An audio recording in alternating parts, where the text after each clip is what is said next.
What's up, guys? It's your girl, Angel Marie from All the Above, and I'm joined here today with music artist Khaliph. How are you? What's going on? I feel good. How you doing? I'm doing great. How was your weekend? Did you do anything fun? It was straight. Yeah, I had a show the other day. We're Life Cafe. You feel me? Turned that up.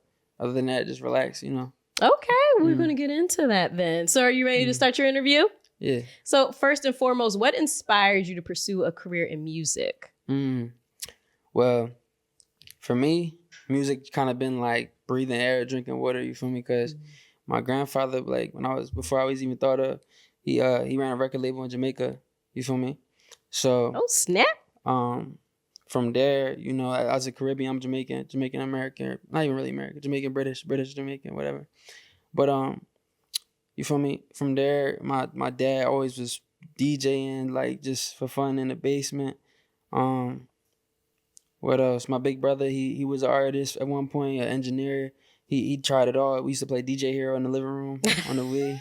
That used to be my favorite game. Yeah, so music just always been a part of me, so it was a no-brainer, you feel me? I love that. Do you and your brother collaborate at all now, or is he kind of retired from music? He's retired from music, but he's definitely always in my ears as far as what to do next, because he did develop some skin in the game before he decided he wanted it out. Okay.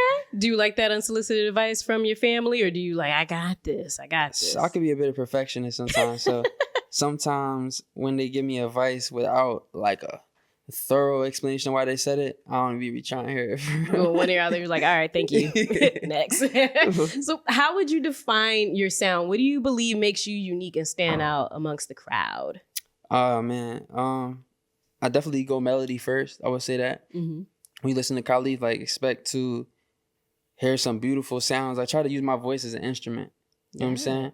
Whereas, like, I'm not saying like I could sing like, Miguel or something like that, but I try to do some like very interesting fluctuations in my tonality and stuff like that while I'm performing, because I know a lot of people, they don't hear the words at all, right? Like you could play them a song all the way through, they wouldn't have heard anything except for the beat and how it sounded, right? So what I do first and foremost is just find a melody that I hum and mumble until I find something like, oh my God, like I would love to hear that. And then I start putting words to it. And, so I would just say like, yeah, melodic rap, melodic, any genre, make sure the melody first. And, that's really my sound.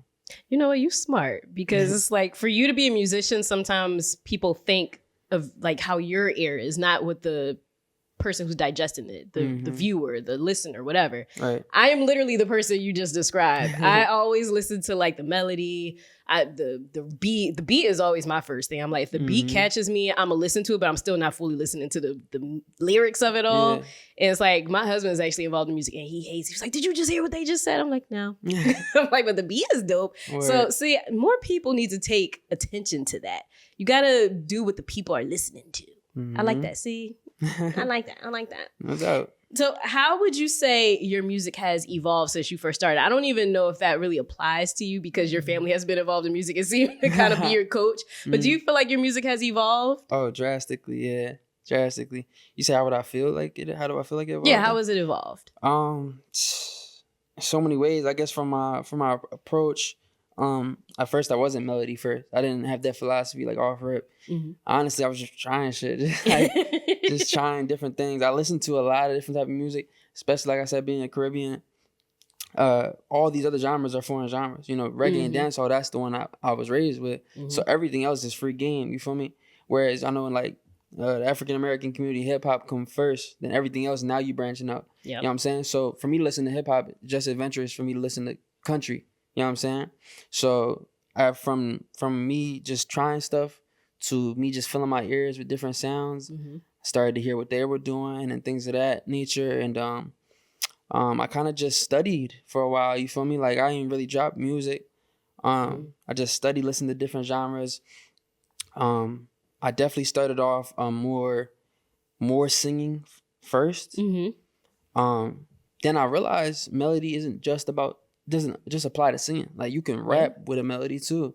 And when I discovered that, and when I really honed in on that, it got a lot better. Also, I would say I was afraid to like talk about what I was going through in my music at first. So the topics were whatever. Just generalized. But now I try to be, you know, just more raw with what I'm talking about, and what I'm trying to say. You know, instead of saying, you know, I was in the car, I might describe the car I'm in. You know what I'm saying? Things of that nature. So you can really play around with that part for sure. But it's evolved a lot. My homie's always telling me, like, whenever I drop a song, sometimes my man Kids, he just sent me one of my songs I just dropped, and he said, like, the growth from 2020, like, it's crazy. Like, yes. crazy. Mm-hmm. I mean, it takes a lot to be vulnerable in your music, because Mm-hmm. it's like people know you're talking about your personal life, so you're just putting it out there for the world. So shout outs to you on that. Come on, like, you have no idea. Especially, like, I talk about women a lot in my music, so that was a big thing. Like, that's what I wanted to talk about, because that's a big part of my life. You Are feel people me? trying to dissect which women you talking about in your music now? And like, the women, when they find out who I was talking about, they're like, yeah, like, you had to, you feel me? But that's what come with the contract. You feel me? You mess with an artist, you're That gonna would get a come song. with the contract. No doubt, you're gonna get a song written about you. I mean, fair game, fair game. You know what you signed up for. Now, this next question, I'm curious to get your perspective on it, because you actually have a unique story. Well, not that unique, but unique for most of our guests that we get. Because the fact that you're from the Caribbean, your family's from the Caribbean, you're Jamaican born, but you're in Philly now. Right. And Philly has such a strong music presence, just like Jamaica and reggae music and Caribbean music, all that jazz. Yeah, for a fact. How do you feel like the merge of both of those cultures have influenced your music and your style? Yeah, well, it merges pretty seamlessly. You feel me? Like,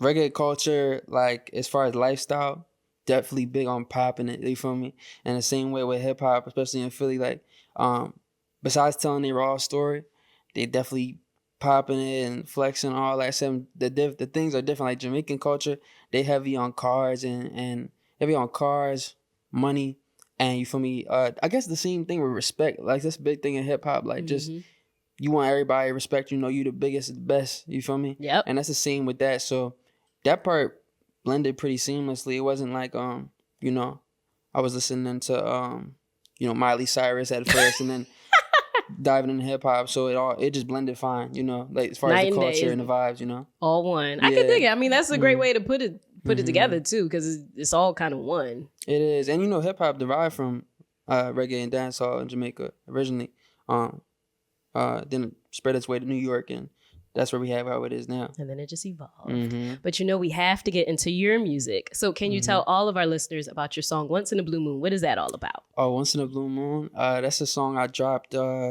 beginning of last year. I shot a music video for it. That was one of the first official rollouts I did. Like, prior to that, I shot a music video, but it was kind of spur of the moment, right? But this one, I did a full rollout. I really believed in the record. So that song's just about, you know, I was kind of feeling down prior to writing that song. And after I spent some time with myself, I kind of was speaking on that, like, some of my type of character, my energy, only come around once in a blue moon, you feel me? And that's what the energy I was putting into that song was about.